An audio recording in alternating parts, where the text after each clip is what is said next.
Menimbang bahwa terkait dengan bansos, pemohon mendalilkan adanya pelibatan lembaga kepresidenan untuk kepentingan pasangan calon nomor urut 2 dan seterusnya dianggap diucapkan. Kebijakan demikian menurut pemohon melibatkan struktur pemerintah dari level atas hingga level bawah dengan cara-cara sebagai berikut. Dan seterusnya angka 1 sampai dengan 14 dianggap diucapkan.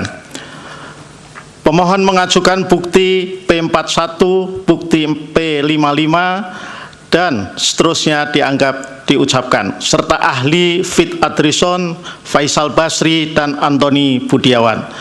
Bahwa terhadap dalil-dalil pemohon demikian, termohon tidak memberikan tanggapan. Adapun pihak terkait menyatakan dalil demikian tidak benar dan tidak terbukti kebenarnya, dan seterusnya dianggap diucapkan. Pihak terkait mengajukan alat bukti berupa PT7 sampai dengan dan seterusnya dianggap diucapkan. Ahli Hasan Nasbi dan Muhammad Qodari serta saksi TP Aceh Hasan Sadili dan Haji Abdul Wahid. Bawaslu menerangkan dan seterusnya dianggap diucapkan dan mengajukan bukti PK 141 sampai dengan bukti PK 146 serta bukti PK 149 sampai dengan bukti PK 157 untuk memperoleh keterangan yang lebih komprehensif mengenai bansos dan kaitannya dengan dalil-dalil yang disampaikan pemohon. Mahkamah memanggil 4 menteri terkait bansos dan dimintai keterangan pada persidangan hari Jumat tanggal 5 April 2024. Keempat menteri tersebut adalah Menteri Koordinator Pembangunan Manusia dan Kebudayaan Muhadjir Effendi, Menteri Koordinator Bidang Perekonomian Erlangga Hartarto, Menteri Keuangan Sri Mulyani Indrawati, dan Menteri Sosial Tri Risma Harini, yang keterangan selengkapnya dimuat dalam bagian duduk perkara. Bahwa terhadap dalil pemohon demikian yang tidak dijawab oleh termohon namun dibantah oleh pihak terkait dan Bawaslu beserta alat bukti yang diajukan untuk memperkuat dalil maupun bantahan pihak terkait dan Bawaslu, serta setelah mendengar keterangan 4 menteri terkait, Mahkamah mempertimbangkan sebagai berikut.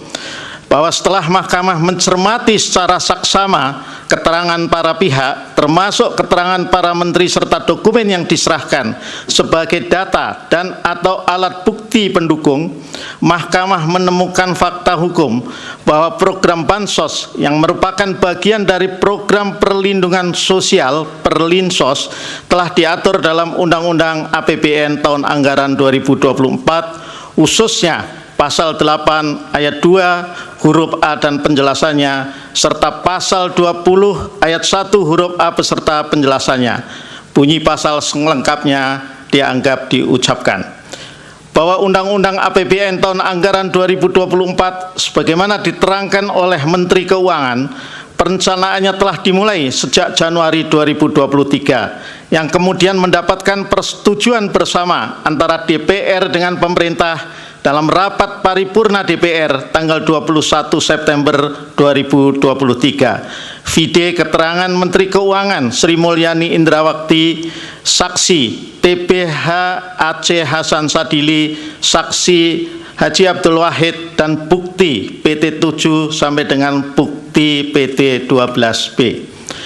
Dari total belanja 3.325,1 triliun yang direncanakan dalam APBN, sebanyak 496,8 triliun rupiah dianggarkan untuk program Perlinsos yang alokasinya terdiri, dan seterusnya angka 1 sampai dengan angka 3 dianggap diucapkan. Bahwa dari pencermatan Undang-Undang APBN tahun anggaran 2024 tersebut, Mahkamah menilai perencanaan dan distribusi bansos merupakan tindakan yang sah secara hukum legal karena memang terdapat peraturan perundang-undangan yang melandasinya, meskipun dengan catatan bahwa sebagian dari peraturan perundang-undangan sebagai turunan undang-undang yang mendasari legalitas bansos notabene adalah peraturan yang dibuat oleh pemerintah Presiden dan atau pembantunya yang berposisi sebagai pelaksana undang-undang.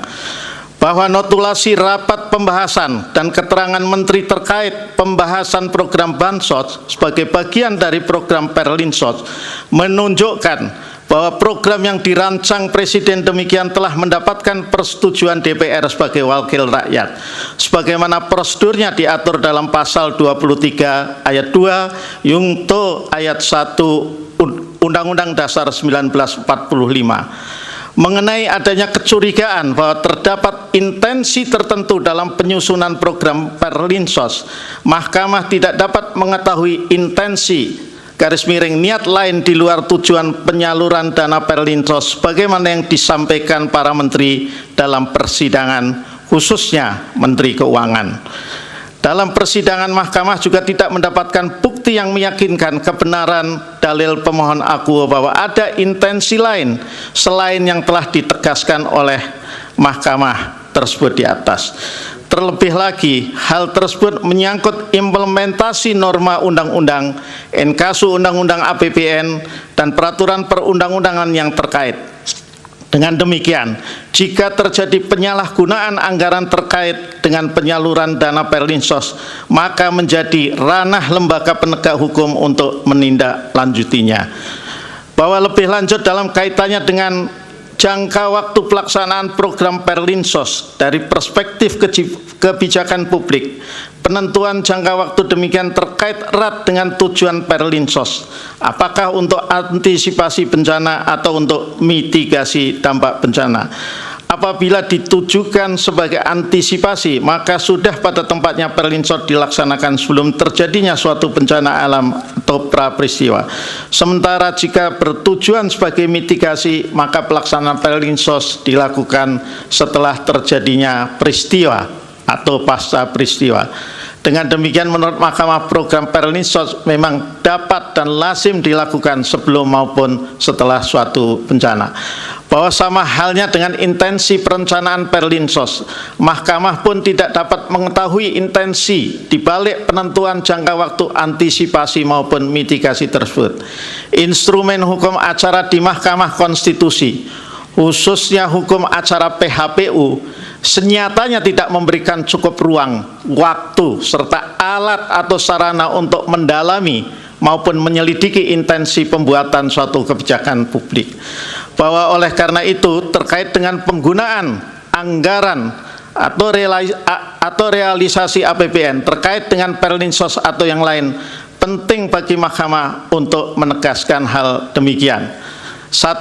APBN ditetapkan dalam undang-undang setiap tahun anggaran. Inkasu APBN 2024 ditetapkan dalam Undang-Undang 19 tahun 2023 tentang APBN tahun anggaran 2024. Dan seterusnya, angka 2 sampai dengan angka 10 dianggap diucapkan.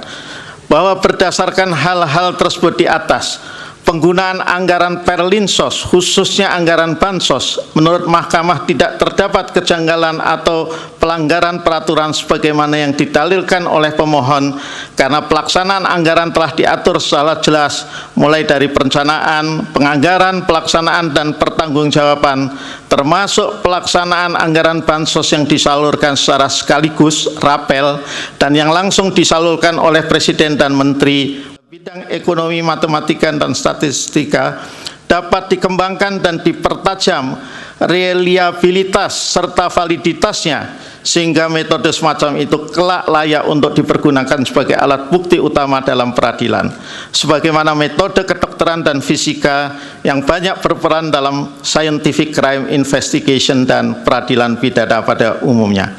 Namun demikian, terhadap dalil pemohon yang mengaitkan Bansos dengan pilihan pemilih, Mahkamah tidak meyakini adanya hubungan kausalitas atau relevansi antara penyaluran Bansos dengan peningkatan perolehan suara salah satu pasangan calon. Bahwa menurut Mahkamah, pilihan rakyat yang didorong oleh rasa simpati, ketertarikan, kepuasan atas kinerja, maupun rasa kecocokan tentunya bukan suatu pelanggaran hukum. Bahkan sistem kepemilihan kita mengakomodir kampanye sebagai tahapan resmi, wajib agar rakyat minimal dapat mengetahui siapa calon-calon yang dapat dipilihnya. Bahkan pada level yang ekstrim, kampanye sebagai sarana pengungkapan citra diri dapat menggapai di benak konstituen pemilih suatu titik kecintaan fanatisme kepada kandidat tertentu. Konsep kampanye atau pengenalan citra diri yang demikian secara faktual tidak melanggar hukum positif di Indonesia.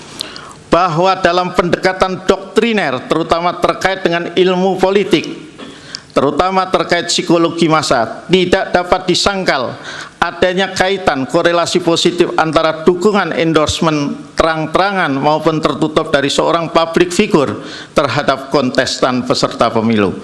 Korelasi ini antara lain menurut Mahkamah menjadi argumentasi hukum mengapa Undang-Undang Kepemiluan mengakomodir adanya tahapan kampanye serta keberadaan juru kampanye dalam pemilihan umum. Vide pasal 1 angka 35, pasal 167 ayat 4 huruf G, dan pasal 267 sampai dengan pasal 276 Undang-Undang Pemilu. Tidak lain karena juru kampanye menjadi figur yang diharapkan mampu menarik dukungan masyarakat dan mengalihkan dukungan tersebut kepada kontestan yang didukung sang juru kampanye. Bahwa akan tetapi dari alur logika hukum, konsep kantongan demikian mempunyai satu celah tindakan yang secara hukum belum diatur sehingga tidak terlarang untuk menurut hukum untuk dilakukan. Namun menurut Mahkamah, jika hal tersebut dilakukan, niscaya akan mengubah peta dan pola kontestasi pemilu presiden dan wakil presiden tahun 2024, bahkan mempengaruhi hasil pemilu presiden dan wakil presiden tahun 2024. Hal yang menjadi telah tersebut adalah tindakan endorsement pemberian dukungan terang-terangan dari presiden petahana kepada salah satu pasangan calon peserta pemilu in casu anak presiden petahana.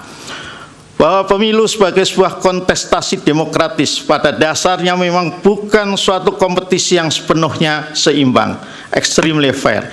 Kompetisi dalam pemilu bersifat asimetris atau tidak berimbang, terutama ketika salah satu kontestan adalah petahana atau siapapun yang sebelumnya pernah menduduki jabatan publik.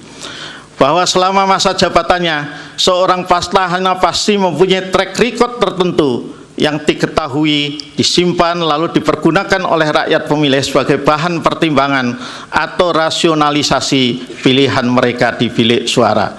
Sesungguhnya track record jabatan seorang petahana merupakan salah satu wujud modal sosial bagi yang bersangkutan untuk memenangkan kontestasi berikutnya. Bahwa sementara kontestan non-petahana harus memulai dari titik nol untuk memperkenalkan diri kepada masyarakat, dipersepsikan oleh masyarakat sebagai dalam pemungutan suara. Dalam konteks demikian, manakala seorang petahana yang mempunyai basis dukungan besar tidak mencalonkan diri berikutnya, maka pengalihan citra diri dari petahana bersangkutan kepada pasangan calon tertentu menjadi hal krusial yang dapat mengubah peta dan pola kontestasi,